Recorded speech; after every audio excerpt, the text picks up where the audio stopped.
Sophie, an expert from the Soviet Union, suddenly receives a call. Something strange is happening at the Kola drilling site. They say eerie sounds are being heard from the depths, and over 20 workers have gone missing.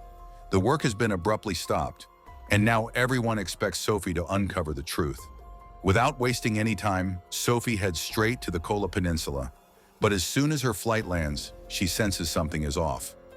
Armed soldiers are stationed everywhere. A weary scientist stumbles toward her. The soldiers in the helicopter get suspicious and go on high alert. The very next moment, the scientist detonates a grenade hidden in his body. Sophie is caught in the blast wave, but fortunately, she and others only suffer injuries from glass shards. It turns out the scientist used to work in the mine. Sophie immediately collects a sample from his body. The real shock comes when the piece of flesh turns into white powder as soon as it's placed in a test tube. Sophie now realizes this is no ordinary accident.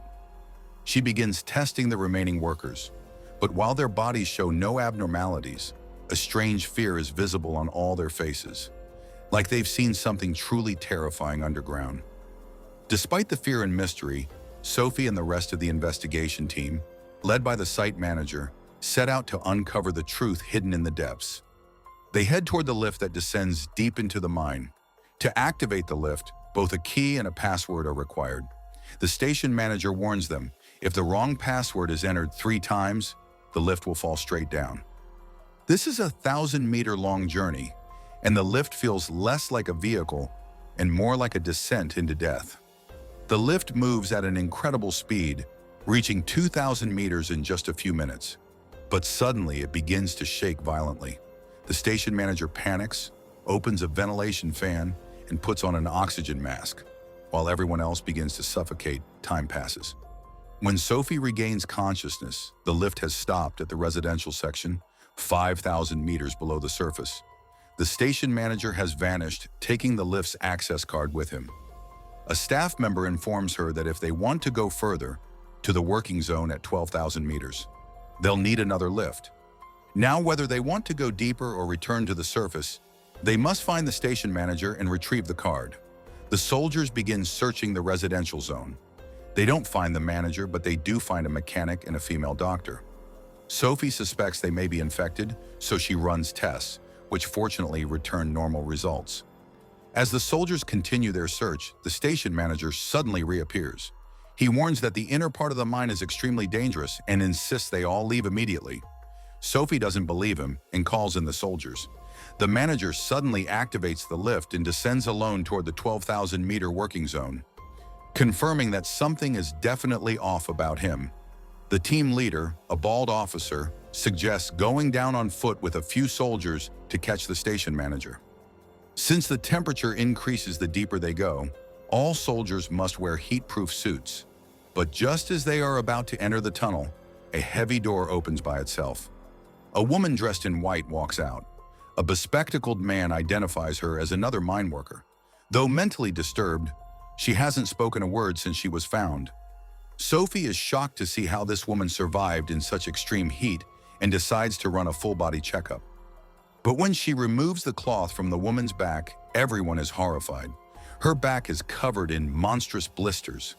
Strangely, she feels no pain, as if those blisters are part of her body. Sophie carefully takes a tissue sample and examines it under a microscope. It turns out to be an unknown fungus that spreads rapidly.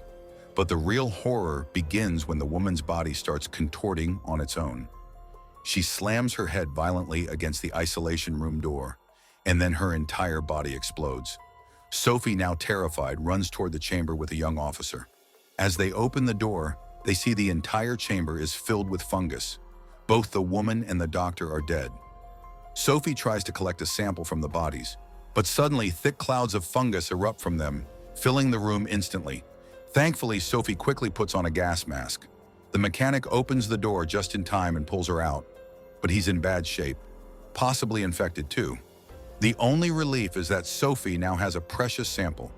When she analyzes it, she discovers that the fungus is highly vulnerable to cold and acts as a parasitic organism in the human body. If the fungus is exposed to a cold environment, it immediately turns into white powder and loses all its activity. It is believed that millions of years ago, these organisms could have destroyed the world. But fortunately, the Ice Age arrived on Earth, freezing them in the cold soil and locking them away forever. The infected young officer decides he will never return to the surface. If this fungus reaches today's warm and densely populated society, it will become an ideal environment for it. However, the bald officer has a different idea. He believes this fungus is a groundbreaking discovery for the scientific world. If used correctly, it could become an unparalleled biological weapon. Sophie doesn't argue further. She and the remaining soldiers wear heat-proof suits and prepare to return to the surface on foot. But just as the gate is about to open, another person comes out.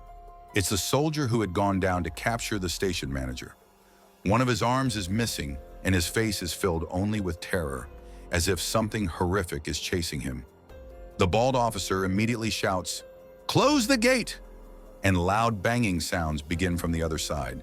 Fear is visible on everyone's face, and they all run back to the living area. Now that the way is closed and the lift is also useless, there are no other options left between life and death. At that moment, the lift mechanic steps forward and says they can still operate the lift without the card. However, in that process, the lift will free fall down, and if the brakes are hit at the right moment, it can stop precisely at the 12,000-meter depth. From there, they can find the station manager, retrieve the card, and return to the surface. With no other choice, everyone enters the lift with heavy hearts. The remaining soldiers, a few civilians, and the infected young officer stay behind to stop the monstrous entity. Those who go down are Sophie, the mechanic, the bald officer, and the scientist with glasses. As per the plan, with a few light jerks, they safely reach the lowest level. When the lift doors open, they all freeze in shock. The scene ahead is unbelievable. A thick layer of white powder is spread across the ground, possibly remains of dead fungus due to the cold nearby. The 20-plus missing workers are found. They're fused with the fungus as if it's part of their body. On a table is a recording left by the station manager. Upon hearing it, they finally understand everything. The manager had lowered the entire zone's temperature below zero to kill the ancient fungus, but the fungus found a way to survive. It fused with human muscle tissue and transformed into a massive meatball-like organism that retained internal heat. At the end of the recording, the station manager's voice breaks as he says, "The end of humanity is certain. I'm going into the fungus nest. Maybe there I'll find peace." No one could stop him. The problem was that he had the lift card. Sophie quickly wears her heat-proof suit and wants to go after him, but the bald officer stops her.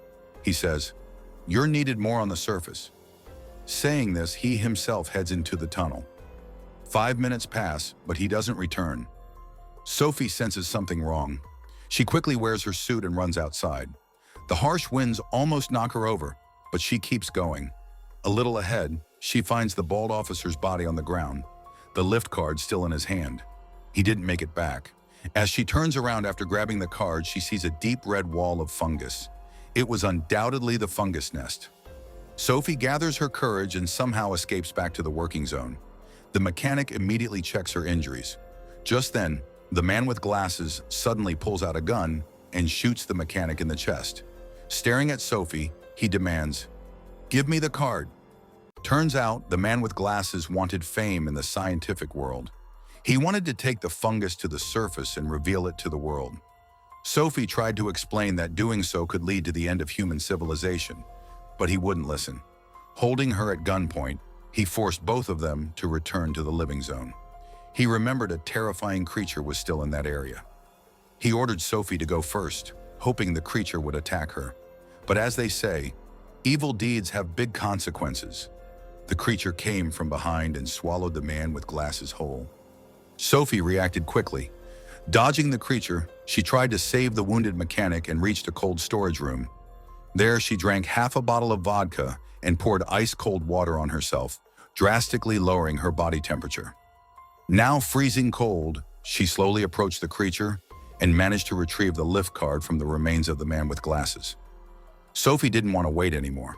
She supported the injured mechanic and both of them ran toward the lift. But one thing she knew for sure, this lift must never reach the surface. She intentionally entered the wrong password to trigger the lift's self-destruct mechanism, but the mechanic wasn't ready to let her sacrifice herself. He wanted both of them to survive. A fierce struggle broke out between them. Sophie, being smaller and injured, couldn't overpower him. Just then, a vine moved. One of them pierced the mechanic's throat. No one expected that a little bit of humanity still remained inside. The infected officer. In his final moments, he saved Sophie's life. But then his body exploded. Thousands of fungus spores burst out of his skin. Sophie had little clothing left and was already wounded. This time, she couldn't avoid the infection. Now her belief was even stronger. This lift must not reach the surface. She tried once more to activate the self-destruct sequence. But due to weakness, she fainted before entering the final password. When the lift reached the top, 2 medical staff entered. Sophie was still muttering, "Password, password." With their help, she finally entered the last code. The lift plunged back down with a loud crash, taking the infected officer's corpse with it, forever buried in the depths. Now only one infected person remained, Sophie herself. As she regained consciousness, the first thing she did was grab a grenade. Her intention was to end the last link of the infection, herself. The final frame of the film is the sound of a grenade pin being pulled, matching exactly with the suicide explosion that began the film. This implies that the person who blew himself up in the beginning might have been a scientist who was already infected. If you enjoyed it, comment below, and we'll see you in the next video. Goodbye.